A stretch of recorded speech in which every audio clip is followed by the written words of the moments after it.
What's going on, guys? Welcome back to WWE Network and Chill, where I, Graham G. Matthews, break down all the original content I watch on the WWE Network. Today we're talking the latest episode of WWE 24 entitled Edge of the Second Mountain that went up on Sunday right before WrestleMania 36, Part 2. This was all the talk of Twitter, social media on WrestleMania Sunday, Monday morning as well. Didn't get a chance to watch it until late Monday, but it was well worth the wait. I had high hopes for this, as I do for every other installment of 24, and I feel like a broken record at this point. I feel like I'm beating down a dead horse, but this show is probably the best show available on the network, and it has been since day one. They've done so many 24s over the last 5+ years, starting with the first one on WrestleMania 30 in January of 2015, all the way up until this one. Every single one is my favorite, but I will say with pure certainty, and at this point I watched it twice, and this is in the last 24 hours alone. That's how much I enjoyed it. This documentary, not only one of my favorite documentaries I've ever seen, and I know it's premature, it's still fresh in my mind, whatever. It's probably, if not the best 24, it's got to be in the top 3. And that's saying something, again, because there's a lot of great ones. I remember that Daniel Bryan one they did right after he retired. I got to go back and rewatch that. I haven't seen it in a few years. I haven't actually reviewed it here for Network and Chill yet, so I'm going to have to do that at some point. I love the Rollins one. I love the redesign, rebuild, reclaim one they put out about 4 years ago. That's one of my favorites. My all-time favorite is the Hardy Boys one. I've seen that multiple times. I fucking love the Hardy Boys one. The Woken one, that one is easily my favorite. This comes close, though. This Edge one, chronicling his return to the ring and everything else, which actually the biggest takeaway from this 24 was that it actually wasn't supposed to be about his return to the ring. It was supposed to be about life after wrestling. And it was during the process while they were filming said 24 that they found out that he would be cleared to compete again. How crazy is that? Like, they were going to do this 24 anyway, and it was going to be on something completely different about his, life after wrestling and all this other stuff because he was at SummerSlam, so it was probably going to be about that. And then they found out in the process after sparing Elias, holy shit, I think I can do this again. Like, this whole thing is absolutely amazing. And it's well worth checking out. But that was one of my biggest takeaways from this documentary. So the first thing that that's what he actually says to kick off the documentary. Initially, this documentary was entirely something different than what it's become. It was supposed to be about life after wrestling, and then things, he said, just started snowballing. He compares it to being given a second act without really knowing that it was ever really possible, and it's a lot to wrap his head around. So we go all the way back to start this thing off to 2011, April of 2011, WrestleMania 27 to be exact, when he wrestled his last televised match. He may have wrestled one more match, it's like a dark match or something, but he wrestled one last televised match as the World Heavyweight Champion against Alberto Del Rio, WrestleMania 21. Or did I say WrestleMania 21? WrestleMania 27 in 2011. I got the numbers mixed up there. He was in pain, he knew that, and he knew something was going on at that point, but he figured, okay, I'm in pain, whatever. He had already been planning on retiring around 2012, around the time his contract expired. He didn't know, obviously, he would have to retire as abruptly as he did. Christian knew he was having some issues.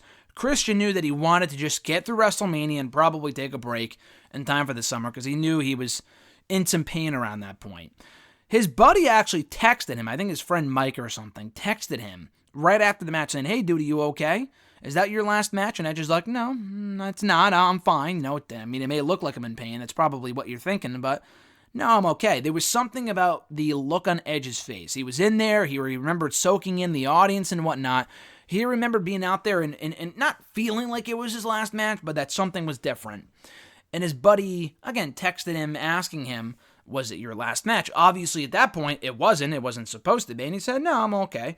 Goes to a doctor's appointment right after WrestleMania, and he knew he'd be taking a break soon. So again, that was kind of what he thought his buddy was getting at, that he was burnt out, take a break, come back, blah, blah, blah. Goes to a doctor's appointment after WrestleMania, like the day after, probably 2 days after, because he was on the SmackDown after WrestleMania, I believe. And they already, had Del Rio win some match. I think he beat Christian to earn another opportunity at the World Heavyweight Championship at Extreme Rules. So it's not like it was at Mania that they determined, okay, you can't wrestle anymore. It was a day or two after that they came to the conclusion, okay, you're done. Because he got the results back from the doctor's appointment, Vince called him personally to let him know that he would have to retire. And Edge feels that his passion was taken from him and, everything else, that it wasn't, he wanted to retire on his own terms. And yes, he went out on a high note. He realizes it was a Cinderella story to retire as the World Heavyweight Champion at WrestleMania and whatever. Like, it doesn't get much better than that. Except for the fact that he didn't see it coming. He didn't know that it would be his last match, okay? Vince called him personally to let him know, and that was when he did the retirement speech on Raw. That they show, not in its entirety, but they show a lot of highlights from that Raw speech, which was actually, fun fact, here in Connecticut at the XL Center. Unfortunately, I did not go to that show. Wanted to go, wish I went to see Edge in person. Would have been crazy. I think I had been to one live Raw before that, and none until like another year or two later.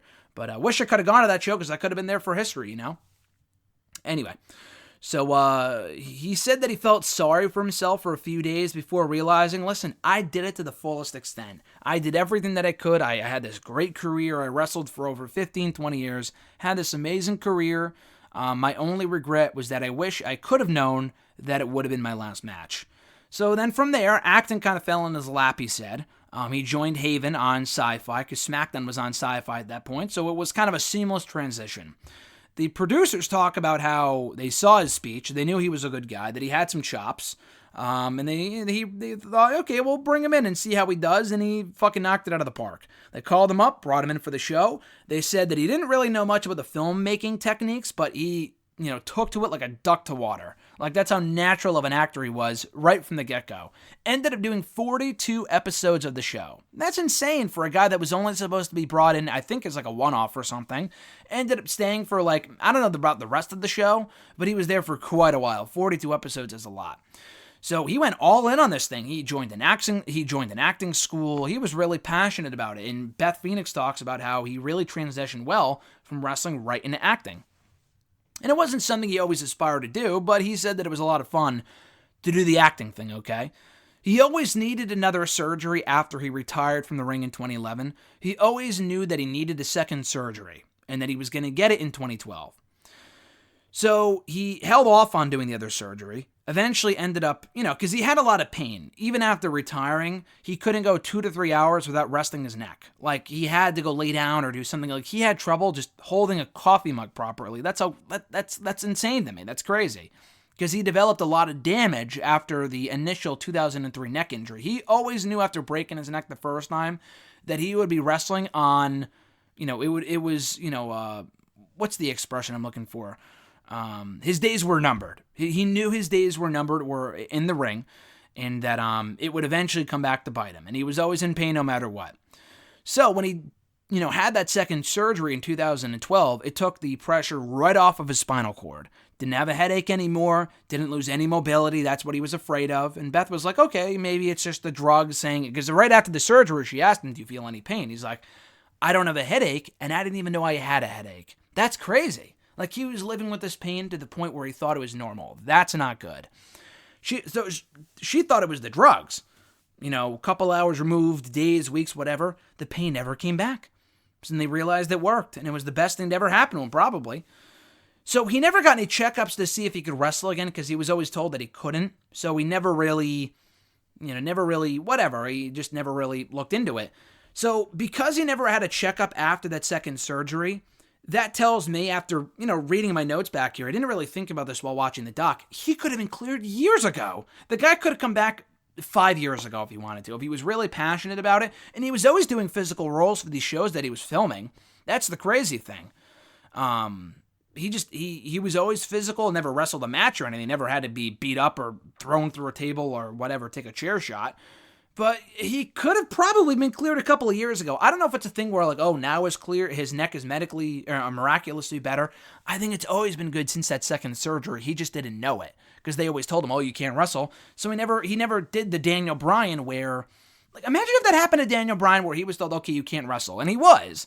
But he just, like, kind of was like, okay, whatever, and then just dealt with it until 10 years later. And he's like, oh, I probably could have wrestled another couple more matches, or I can get back in the ring now. We ended up getting Bryan back in the ring 2 years after he retired, 3 years after he had his last match, because he was so adamant about getting back in the ring. Had that been Edge, and he ended up getting back in that Daniel Bryan phase, obviously last year, but had that process happened sooner, this could have happened 5 years ago. I'm not regretting it or anything. It's just something worth pointing out. And obviously everything happens for a reason and time. I mean, I think the return is as amazing as it is because it's been so long. It wasn't a year or two ago. Bryan's return was so cool because we never thought he would come back. Edge had been out for 9 years. Not a year or two, not even 3 years, 9 years. Three times the amount of time that Daniel Bryan was out for? That's crazy, and Bryan was out for a while, let's face it. That retirement lasted forever because we really wanted him back in the ring. Edge even admitted I didn't watch anymore, not because I didn't love wrestling, but because I couldn't do it. It would have probably made me sad. He didn't really say that word for word, but I imagine that's what he's getting at here. Couldn't do it, so he stopped watching. And little by little, he started to dip his toes right back into wrestling by starting a podcast with Christian. They did the Edge and Christian show, which was wildly entertaining. Didn't review the first season here for Network and Show, but I did review the second season, which was great. Check that out. Cheap plug. Took a trip down to NXT in 2017 and realized how much he loved professional wrestling. Gave everyone his number. He was at the PC, gave everyone tips about how, what to do and if you're ever in any pain, whatever. We hear from Tommaso Ciampa, and Ciampa said, hey, Edge was always one of my favorites, and we texted for 2 hours after he came by. And he felt like they were friends after that, which I thought was funny. For Edge, it was a way to him to give back and still be involved, and started to get the creative juices flowing again after that. Again, he started to do more physical roles in shows, did fight scenes. He had been doing that for years because he was always a physical guy and he was a wrestler, so it makes sense. It's like Batista being Drax in Guardians. Like, it just makes sense because he was a former wrestler, so it makes sense that he's doing all these physical roles and whatnot, It didn't really get truly physical until the creator of Vikings called him up to be a part of the show. That was way more physical than any other show that he had done. And I know that because I talked to him about it. Again, another cheap plug. When I interviewed him about a year and a half ago for the Vikings show. Really nice guy. The full interview is available right now here on the channel if you want to check it out. But so Edge talked about when we talked about it a year and a half ago that Vikings was a really physical show. And the creator of Vikings specifically wanted him because he thought he fit the role to a T. And he did. We see all these clips of him on Haven and on Vikings and in these movies and whatnot. He's a pretty good actor. I don't want to put him... honestly, he might be a better actor than Cena and Rock and maybe even Batista to a certain extent. He's a natural, but he doesn't get as much recognition for his efforts because he's not a A-list Hollywood actor. He wasn't the same name in wrestling that Edge... maybe Batista, but definitely not John Cena or The Rock were. Edge was not a Cena or The Rock in the ring, so he doesn't really get as many opportunities to do the acting thing as those guys do, even though he's probably a better actor than they are. Anyway, so he's asked, he kind of asks, if I could do this, then what else can I do? If I can do this, why can't I do that? Because I'm really physical in these shows, so why can't I do it, That was when they kind of hit a bit of a break there in 2018, I want to say. Beth's dad passed away, and his mom actually died 2 months after that. That's so heartbreaking. And this is when I came close to tears because it was so sad to hear about. And they talk about the friend Mike, I think his name is again. We hear from him, and he mentions how Edge they were really, really close. I don't know what happened to Edge's dad, but he was really close with his mom. And that his mom really instilled the strength in him to kind of keep carrying on and to persevere. And he wanted her with him when he retired. Not for the speech, but I think either Edge Appreciation Night or maybe the next night. He was on an episode of SmackDown where he was leaving, doing his entrance, and he brought out his mom to do it with him. He always wanted his mom to be a part of it and kind of get that same feeling that he did. So we wrapped up Vikings in 2019, I want to say. Probably when that was. His doctor calls him up, says, hey, you should probably get a checkup. You haven't had a checkup on your neck since you had the second surgery in 2012. It's been about 5-6 years. Go get a checkup. It's probably for the best, just because if you're doing more of these physical roles, you should probably see how your neck is. This local doctor told him that his neck looks relatively normal. It's not an 18-year-old's neck. It's not an 18-year-old's neck. But it looks, by all account, it looks normal. And he was kind of blown away by that. Like, normal? Like, that's crazy, And Beth was like, okay, I don't really believe this. I don't really believe that it's normal. It's just one doctor, I don't really buy too much into it. So then he was on Sheamish's show, the Celtic Warrior Workouts, which I haven't watched the full episode of, but I heard it's great. And Edge was on that show. I don't know if this footage was, shown on his show, on Sheamish's show, but they show the footage here, which Edge has talked about a lot in the last 6 months or so, that they were mountain biking. and that while they were mountain biking, he took a nasty spill. It didn't look too bad in the footage, but he made it sound like it was pretty bad. Like, he got all cut up and shit, I get that, but like, I thought he like tumbled and all this other stuff. And he, not really, just kind of wiped out, immediately got back up on his feet, and he realized, I'm not in pain. I'm okay. And that was really, he said, when the wheels started to turn. He went back to Toronto for SummerSlam weekend. They live in North Carolina now, but he really misses Toronto. Really misses Toronto, and he loved being back there, his stomping grounds. And again, the company was going to do a 24 documentary on him anyway, kind of like how they did with Trish when she had her last match at SummerSlam weekend in Toronto, and they kind of covered her life outside of the ring and whatever, kind of like that. But this would have been about life after wrestling. And he went back to where he trained, all this other stuff for the documentary. They film him at Scotiabank Arena where they had SummerSlam. I think that's the big arena in Toronto where they do all the shows there. It was there that he had his TLC main event at Unforgiven 06 with John Cena. He broke up with Christian there. I think they had their big breakup in that arena, he said, when Christian turned on him following the King of the Ring. They actually had their last televised match there as well on that episode of Raw, which a lot of people forget. On an episode of Raw in May of 2010, it was like that People Power episode. I forgot what it was called. I think it was like the commercial-free show. It was back when it was 2 hours, of course. You can't do that now in 3 hours, I don't think, anyway. They had their last match there, but more importantly, it was in that arena that he actually started to talk to Beth Phoenix. They had Edge Appreciation Night in September of 2011. We see the footage of Edge talking to Beth, and it's so cool. They're like, comrades at that point. They're merely co-workers. And they kind of got along. They realized they had a lot more in common than they originally expected. And they had been in the company together for a long time. Never really on the same brand, but they had been in WWE together for at least 5 years by that point.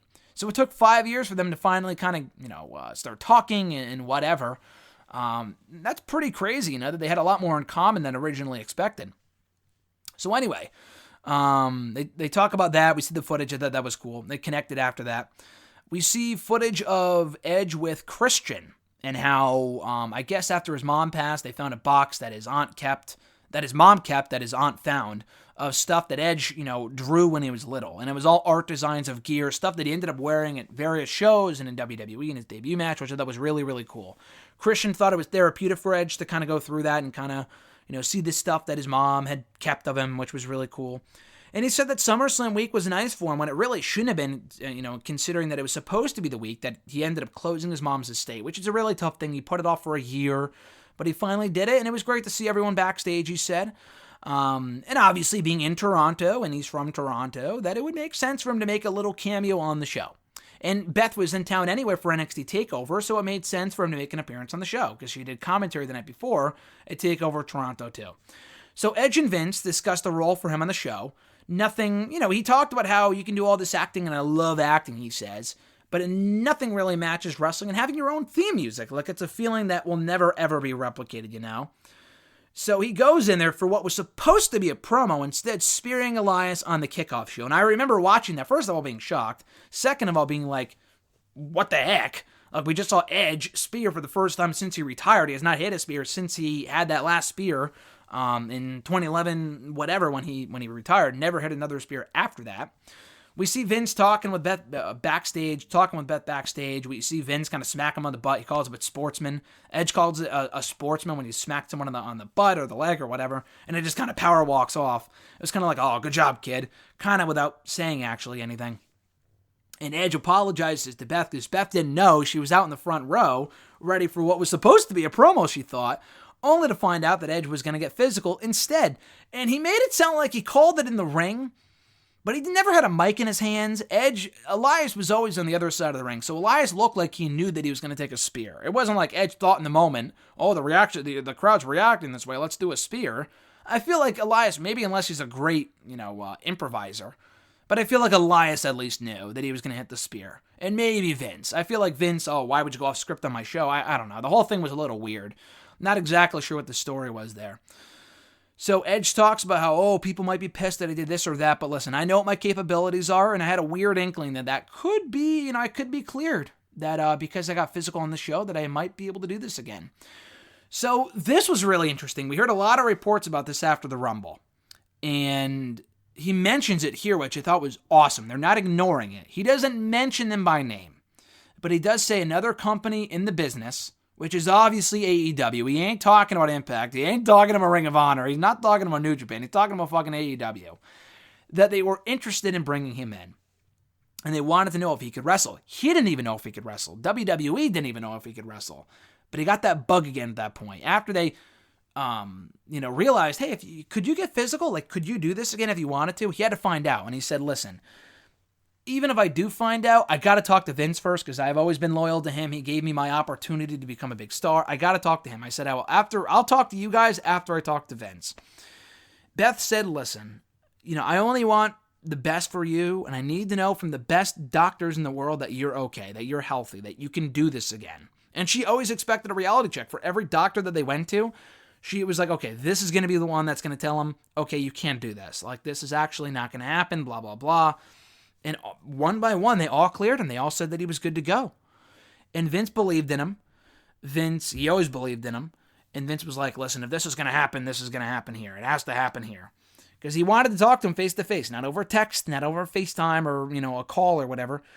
And Edge even said he didn't want to bet anymore, which I'm sure was a part of it. He said it wasn't, but I'm sure that's a part of it, that he wants the most amount of money possible, because why wouldn't you, And he went through all the testing, and he even went to Joseph Maroon, the famous Dr. Maroon, who does a lot of work on a lot of WWE superstars, more so the serious stuff. And he was the one who medically disqualified him in the first place.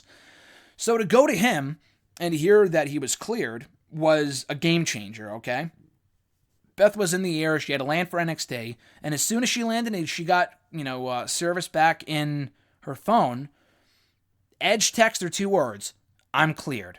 And of course, the doctors told him to avoid certain things like going through a flaming table, which he shouldn't do anymore, and make his stories more nuanced, which we kind of saw at WrestleMania. Did some stuff. Did some hardcore stuff. Not like what he would have done 15 years ago, but that's probably for the better. We don't really need flaming tables anymore in 2020. But that's merely my opinion. And, again, he didn't mention the amount of money that WWE offered him, but the report came out a couple months ago that it was like $3 million per year. That would seem to make sense. It's a lot of money, and they wanted it to happen there. It's a ridiculous amount of money, and the reason WWE did that was so AEW could not counter-offer him. So really, my 2 takeaways from this was that Edge would not be back in the ring right now if it wasn't for 2 people, Sheamus and his show, and AEW. So thank you, Sheamus. Thank you for AEW. For getting Edge back in the ring. Without you, we probably would not have seen the Rated R Superstar back in the Royal Rumble. So anyway, he went to the WWE headquarters in November of 2019. Again, another fun fact for you. They said this was November 7th, 2019. I was supposed to interview Edge. So I mentioned earlier, I interviewed him in November of 2018 for the prior season of Vikings. Vikings had its big series finale that Edge was a part of. I was supposed to interview him on Veterans Day, literally days after this. And I've told this story before on Twitter. I was supposed to interview him for the last season of Vikings. And it was through the same person that I talked to a year earlier, a really nice person, this agent from the History Channel. And they said, would you like to talk to Edge to promote the new show, the new season? I said, absolutely. About a week or 2 passes, and they're like, okay, we're going to have to move the interview from this time to this date or whatever. I'm like, okay, that's fine, different date, that's okay. They then get back to me and say, okay, we're going to do the interview still, but you cannot ask any wrestling questions whatsoever. I'm like, that's really weird. Like, why would that be? That's a little bizarre, like why? The whole reason I'm doing this is to make it a wrestling interview. So why would I not be able to ask any wrestling questions? That just doesn't make any sense. And this has happened before, like with Goldberg. When I talked to him a couple years ago, I was told I couldn't ask him about TNA because there were reports about him going to TNA, which obviously never happened. So we never brought that up. And this was also around the time there were rumors dating back to early October when they had the draft, and that first SmackDown on Fox, that Edge was cleared to compete, and no one really believed it. I think the rumors may have gotten out in like late September, around the time that it was leaked that John Morrison was actually coming back too, which was also accurate. The Edge reports were also accurate, but he denied them vehemently at the time. He said, no, I'm not, and no, I'm not. That's what he tweeted back in October. Tweeted again in December because he wanted to keep it as big of a secret as possible, okay? Went to WWE headquarters in November of 2019, like I said, and the interview, like I said, I don't know if I mentioned this, but it was eventually canceled. It was right before we were supposed to do it, like literally days in advance. The interview got canceled, and I was like, why? That doesn't make any sense. That's weird. And it's because he was in talks to come back for a wrestling return. That was one of the thoughts that came to my mind that I didn't say that or whatever, but it made sense. I'm like, okay. if he's canceling all the interviews, clearly something's going on here. It wasn't just my interview. It was everyone's interview with Edge. No wrestling interviews. Really bizarre, but now it makes 120% sense. And it makes 120% sense. I completely get it. So while at the headquarters, he met with a creative team, met with everyone, the marketing team, gave them certain designs he wanted to use when he came back, which is on the shirt that I'm actually wearing as we speak. Not the exact same design, but like it had the lightning bolt from his earlier gear and, the star and the Rated R Superstar logo and everything else, his daughter's initials, which I don't see on this current shirt, but, oh wait, actually it might be. Oh wait, it is. I see the D. I see the D, or I think I see a D and a D and an L. I'd really have to go back and look at it. I'm looking at the shirt upside down right now. But I think his daughter's initials are on this shirt. I did not notice that the first time. That's really, really cool. Anyway, so he goes over the shirt designs. It's really cool to see the behind the scenes of his return and whatnot. He said that he really wanted to keep the return close to the vest because all the rumors were right. He talks about all the rumors about him coming back and how he denied it all. But they were accurate that he was in talks for a return as far back as November. That's nuts. And he loves unexpected reactions. The guy is a fan. The guy gets it. He loves that unexpected reaction. It's very, very rare that things are not announced in, first of all, advance. And second of all, they're not spoiled ahead of time. This was kind of sort of spoiled, but not really. Because, no one really truly believed that he'd be back until he was actually back. Because it's not like, oh, the person's coming back. Like, the guy was medically disqualified. He really had to be cleared to be coming back to WWE, and he was, but we didn't know that at the time. What I thought was cool was that they showed, screenshots of WWE announcing various returns, and they acknowledge that it's dumb that they do this. They announced John Cena returning to SmackDown back in February. Why not just have him come out? I kind of get it, but it would have been cool if he just returned. They showed when John Morrison came back. Again, why announce it? Why not just have him show up? I thought that was dumb.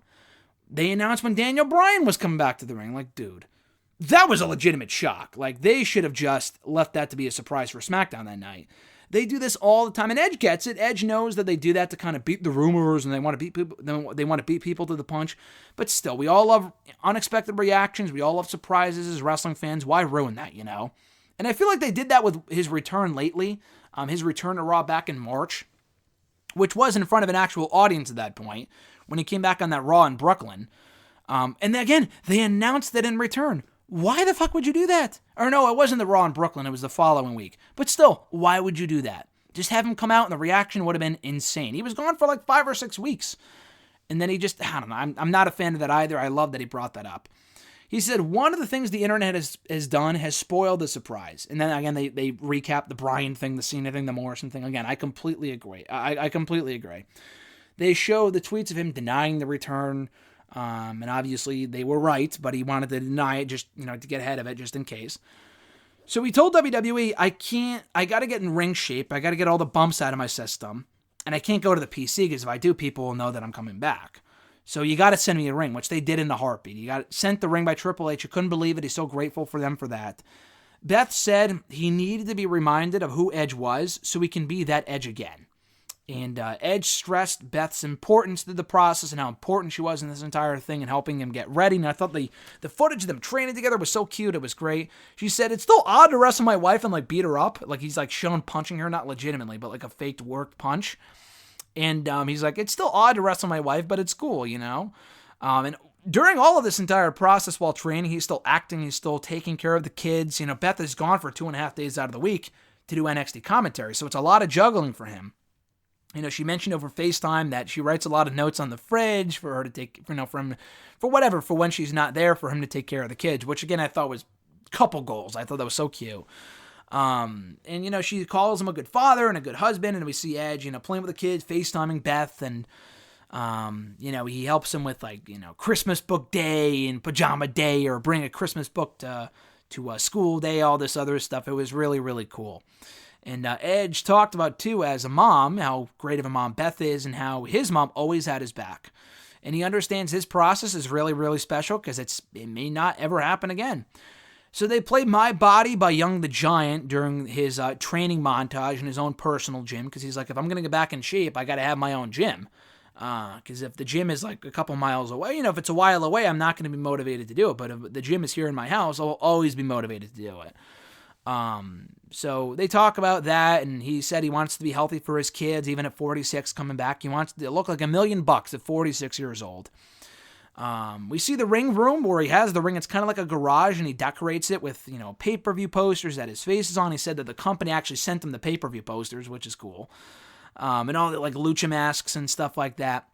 So helping Edge train not only is Beth, but also the Revival's Dash Wilder, Daniel Wheeler. And I'm like, why is Dash Wilder here? So we find out that Edge actually gave Wilder's tape to John Laurinaitis back in 2011. They talk about it on Edge's Appreciation Night for his DVD that came out that same year in 2012, whatever. That he wanted to give this kid a job because I guess he met Wilder when Wilder worked at his local gym in Asheville, North Carolina. And Wilder was a wrestler, but he didn't tell Edge that, and that went a long way with Edge. And if he's looking out for someone, he really wants to look out for someone. So he helped him get a job with WWE, gave Laurinaitis his tape, and sure enough, they hired Daniel Wheeler, Dash Wilder, just a couple of years later, back in 2013, 2014, if my timeline is correct. Which I thought was really, really cool. And he treats him like anyone else he's working with, Wilder said, because he wants to get him back in ring shape. He's not going to take it easy on him, but they have fun with it. Beth is like, oh, you didn't do the dishes. And Edge is like, oh, I definitely did do the dishes, while they're like beating each other up, which I thought was cool. Another emotional moment is when Beth talks about how his mom, right before she passed, told Beth, please continue to look out for Adam. Please continue to look out for my son. And that really hit home for her. And she really wants him to be safe for their kids and be healthy and not get re-injured again, And he said that after I bumped in the ring, I didn't feel tired. I didn't feel sore. I just feel ready. So he flies to Houston for the Royal Rumble, and we see footage of that, of him in the plane getting ready for the Royal Rumble, and he says, it all begins with a comeback. And I guess he said here, is up for debate whether I was actually in it or not. Bullshit. Get the fuck out of here. You cannot tell me that Edge was never not supposed to be in the Royal Rumble. Like, if they knew he was coming back months ahead of time, he had to come back in the Royal Rumble. What, he's going to come back the next night? Which I know people have done before, but that would have been ridiculous. I mean, he should have always come back in the Rumble. The fact that it was up for debate, I find that very hard to believe. I know it's WWE and things change on the fly, but I find it very hard to believe that it wasn't set in stone ahead of time. Why would they fly him out that far if they didn't have any plans to have him come out, in the Royal Rumble match itself? That's ridiculous. Anyway, So he really wanted to make it special for the audience and not just himself, but he wanted to make sure it was a big surprise. Beth comes in and checks up on him, and he hides in the closet thinking it's someone else, and Beth is like, oh, is he naked or something? It was only just the fact that he thought that it was someone else. It was a really funny interaction. Christian knew that Edge wanted it to be special, and he knew that Edge did not want to be a shell of his former self or whatever. He wanted to go in there at 46 and look like the Edge of old, And they realize this will never happen again. You only get one comeback, and this is it. And they really want to make it special. They really want to enjoy the moment for what it is. They show Edge in the hallway with Aleister Black, who didn't even know Edge was in the match until he, crossed paths with him. And they show Aleister's eyes, and he's like bugging out. He's like, holy shit, I'm going to be in the ring with Edge. That's crazy. He couldn't believe it, I thought that was awesome. Like Aleister Black marking out over Edge coming back in the same match that he's in, So they show the footage of Edge returning, and the pop, I could watch this a million times over and not get sick of it. It's amazing. They show Matt Riddle celebrating backstage with Shane, who was a producer on the match. Just really, really cool stuff, all right? They show Beth getting teary-eyed backstage, and you can tell Edge is getting really, really emotional. The whole thing's amazing. He got a standing ovation when he got to the back after getting eliminated by Roman Reigns. He lost, but it was still an amazing moment. He didn't have to win was the thing. It's not like he comes back and has to win. Drew should have won, and they had the right person win. But Edge's moment was what really stole that show, which is saying something, because that McIntyre win was great. So he, gets congratulated afterward by Drew McIntyre, Roman Reigns, Kevin Owens. They all congratulate him on coming back. Vince McMahon, Triple H. And he says, I am back. And Beth tells him, you did it. We'll talk about this more later, but you did it. Christian said that he looked like Edge. He went in there and looked like the Edge of old. And he kind of busted his balls a little bit and said, oh, it was all right. But then he jokes about how, he was more serious about how proud of him he was and how he looked great out there and all this other stuff. And Edge said it felt really good to hear them react the way that I thought they would. They went out there and they blew the roof off the place, exactly how he envisioned them doing. And it was, something that he had built to for so long, and he got that reaction, and there's nothing like it. And they show reaction videos from fans, which is equally cool, from people that were there and watching around the world in pay-per-view. And again, he said this scenario is not going to happen. It's never going to happen again, so he wants to enjoy it. So they close out the special with Walk by Foo Fighters, who I get the impression that Edge is a big fan of. He was wearing a Foo Fighters shirt earlier on in the special, so it was probably a choice made by him. Beth feels like it's his mom trying to remind him of who he is from up above. Again, a really emotional line there. And Edge, this is where the title comes from. He compares his whole journey to The Second Mountain, a book about how the first mountain you overcome is about like everything within you. And then the second mountain you climb is something completely different, and how you're kind of doing it for other people and kind of spreading that positivity in your journey. It feels like that's exactly what this is going to be, and it's totally different this time around. He's doing it for him, his wife, his kids. It's a totally different story. And again, it was hard to not get teary-eyed just watching this, like Beth Phoenix did watching her husband come back, because this was just amazing, spectacular stuff. It made me laugh, almost made me cry, made me smile. Mad that he couldn't do it anymore earlier on. It made me feel every possible emotion, and you're onto something special when a documentary can do that, and that's exactly what this did. WWE 24, Edge, The Second Mountain, amazing, one of the best they've ever done, hands down. Definitely watch it. Some amazing behind-the-scenes stuff of his WWE return, getting back in the ring. The WrestleMania match, unfortunately, I'm recording this, of course, after Mania. It fell flat in my opinion. I liked it, but it went way too long, just wasn't what it should have been. No crowd heard it. The commentary sucked. Just an unfortunate storm of unfortunate series of events. And I'm not talking about the book or the movie. Or the show. I'm talking about the fact that, it was a lot of factors that played into the fact that it wasn't as good as it could have been, given how amazing their story was going into that pay-per-view. But I still enjoyed it. They told an amazing story, had a good feud. And this documentary really was what people should remember, because that's how good this was. And honestly, thinking back on it now, yes, having him have his first return, his first match back, not in front of an audience, it sucked. He made the most of it. They tried. I applaud them for that. The match should have been shaved down. I realize that, especially considering it was pre-taped. How could they watch that and not realize that it's too long? That's merely my opinion. But anyway, yeah, it sucks that he won't get his first WrestleMania match back in front of a crowd and whatnot. But at the same time, though, at least he had that moment of the Rumble. Imagine if this whole coronavirus crap happened a few months ago, like in December, here in the U.S. I know it was happening in China at that point. Imagine if this happened in January here in the U.S. and everything was canceled then, and that Rumble specifically had to happen in front of no audience. Drew's win, specifically Edge's return. Come on. It just wouldn't have been the same. Obviously, no reaction. I mean, that's really what made that special. Edge coming out was amazing, but that reaction is what we live for, and that's what we got. One of the greatest reactions I've ever heard. It's up there with the Hardy Boys one from WrestleMania 33. That's how special both of those comebacks are. But anyway, guys, that is it for my review of WWE 24 Edge, The Second Mountain. Check it out right now on the WWE Network. Amazing stuff, must see. I watched it twice. That's how much I loved it. And I've only watched a handful of 24s twice. A handful of these WWE 24 shows twice. The other one being the Woken one, and this one being another. And I watched it twice within a span of 24 hours. That's how fucking good it was. But anyway, guys, be sure to check this out right now on the WWE Network. Be sure to like my review, drop a comment, subscribe to the channel, and share the video. All that stuff is greatly appreciated. Content going up every single day. And be sure to hit that notifications tab as well, so you'll get notified every single time I upload a new video right here on the channel. A lot of new content coming up here on the channel in the days to come. Hashtag AskJSam coming up tomorrow. Wrestle Rant radio excerpts reviewing WrestleMania and more this Thursday with Mr. Marceau RJ.